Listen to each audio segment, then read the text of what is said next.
waxaa sii badanaya dilalka ay Soomaalida dhexdooda isugu geysanayaan gudaha wadanka Jarmalka. Allah u naxariistee waxaa maanta magaalada Colombemburg ee gobolka Niedersachsen ee dalka Jarmalka ninkeedii Tuuray uu ku dilay marxuumad Leila Saciid oo ahayd gabar Soomaaliyeed. Mid kamid ah goobjooga ku sugnaad goobta uu dilku ka dhacay ayaa dalsan TV u sheegay in marxuumada dhaawac ka soo gaaray Tuuray uu ku dhuftay ninkeedii, waxaana halkaasi yimid booliska isla markaana gacanta ku dhigay gacan ku dhiiglihii dilay marxuumada. waxaana baaritaan ku wadaan faldambiyeedka iyo sida uu dilka u dhacay. marxuumada ayaa sanadkii hore dhamaadkiisa dalka Masar qaxooti ahaan ay dowladda Jarmalka ugu soo qaaday, waxaana marxuumadu ay ka geeriyootay wiil yar oo 2 sano jir ah. wiilka waxaa gacanta ku haya qolada caruurta iyo daayarta u qaabilsan dalka Jarmalka ee loo yaqaano Jugendamtiga. si kastaba ha ahaatee maahan markii ugu horeysay oo ay Soomaali dil isugu geystaan gudaha wadanka Jarmalka.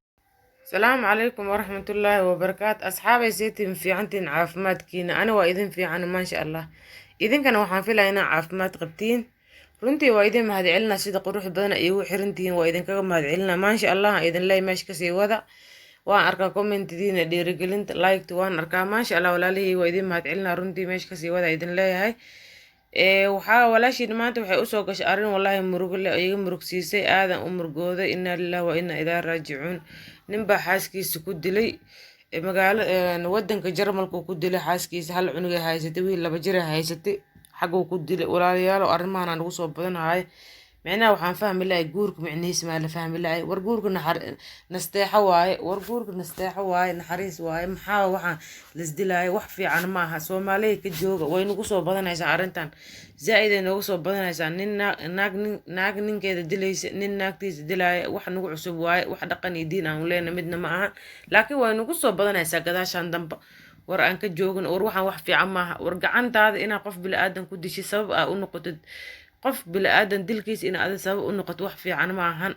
oo gacan ku dhigil aan noqotid cadaabta adduun iyo aakhirada labadaba meel ka galaysa malaha war ka jooga war waxaan iimaan daro waaye war iimaankeena aan naaqis noqday saan arkahay maxaa yeelay qof iimaankiisa fuul yahay ilaahigiisa ku xiran iimaan la qof bil aadan ma badilay gacantiisna kuma sabab uma noqonayo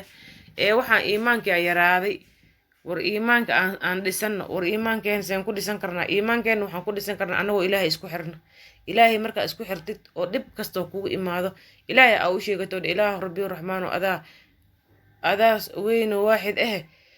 iga qaad hadaa dhahdid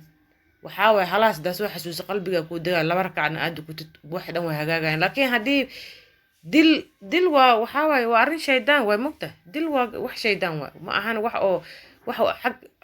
xaq wanaag ka imaada maaha waxa way wax dhinac xun ka imaada wax dhinac xun ka imaadana waxa way shaydaan xaqiisa ay noqdeen marka gacantaada qof iyo sabab u noqonin hadii aad aragtid qofkan lacala waa la isku dhacaa waa la isqabanayaa labada qof markay isla nool yihiin qasab waa la isqabanayaa hadii aad aragtid qofkan oo isqabatiin qofkan aad aragtid in uu xanaaqiisa zaaid yahay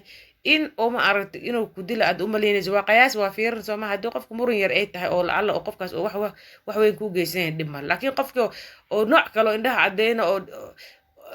dhiig isku kicina marka aragtid hala seexan qofkaas meel kale soo seexa habeenkaas maxaa yeelay inuu ku dil markaas seexata laga inuu mid ku gilgiliyo ku dil marka ana halkan hay waxa way ilaa xalahaye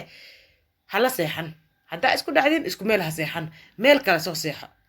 kadib waxa marka tolka iyo qaraabada loo bandhigaa markaas kadib ilaahay subxaanahu qaadirka hana waafajiyo khayr ay idin dhaafay walaalihii waa idin jecel dhamaantiin